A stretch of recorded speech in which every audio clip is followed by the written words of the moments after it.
पाकिस्तान अफगानिस्तान के बीच बढ़ता तनाव पूरे दक्षिण एशिया की राजनीति में हलचल मचा दी है और इसी बीच भारत की एंट्री से पूरी समीकरण को हिलाकर रख दिया है।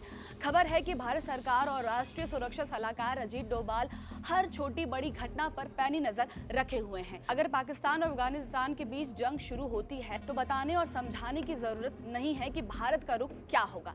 यही वजह है कि इस्लामाबाद की भवें तनी हुई है। जनरल मुनीर जंग की सूरत में भारत के रुख को लेकर अंधेरे में तीर चला रहे हैं।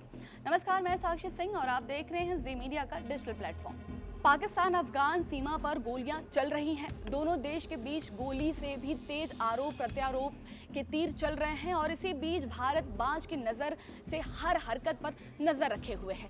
पाकिस्तान के एयर स्ट्राइक के बाद अफगानिस्तान में इस्लामाबाद को लेकर गुस्सा और नाराजगी की गर्मी महसूस की जा रही है।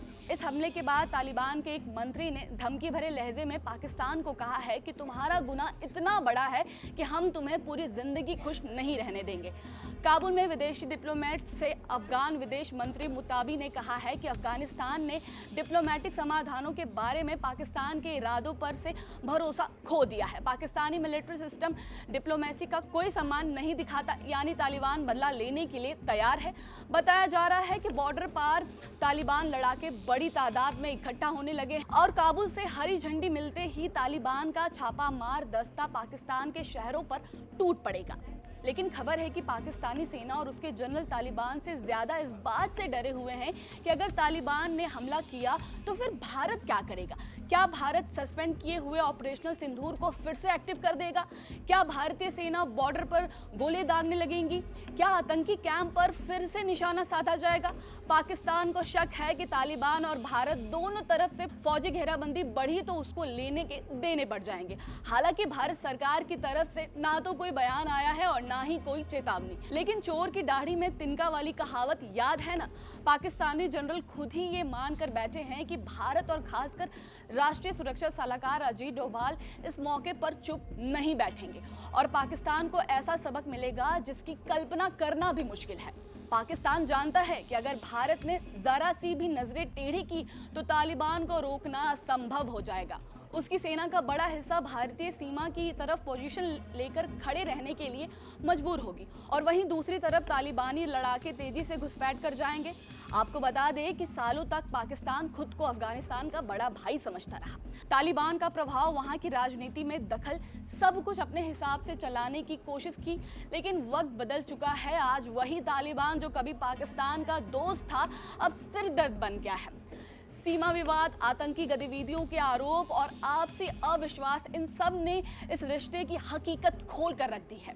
और ठीक इसी मौके पर भारत ने एंट्री ली है।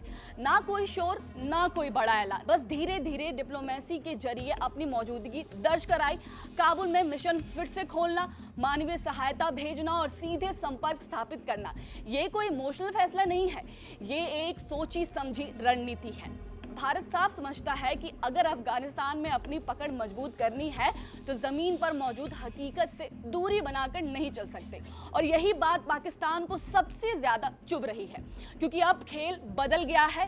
पहले अफगानिस्तान में जो कुछ होता था उसमें पाकिस्तान का दबदबा माना जाता था, लेकिन अब भारत उसी मैदान में उतर चुका है और वो भी बिना किसी टकराव के।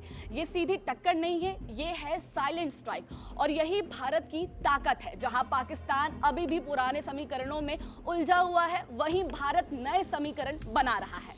पाकिस्तान असहज है, परेशान है और दबाव में है, क्योंकि जिस अफगानिस्तान को वो अपना एरिया ऑफ इन्फ्लुएंस मानता था वही अब भारत अपनी जगह बना रहा है।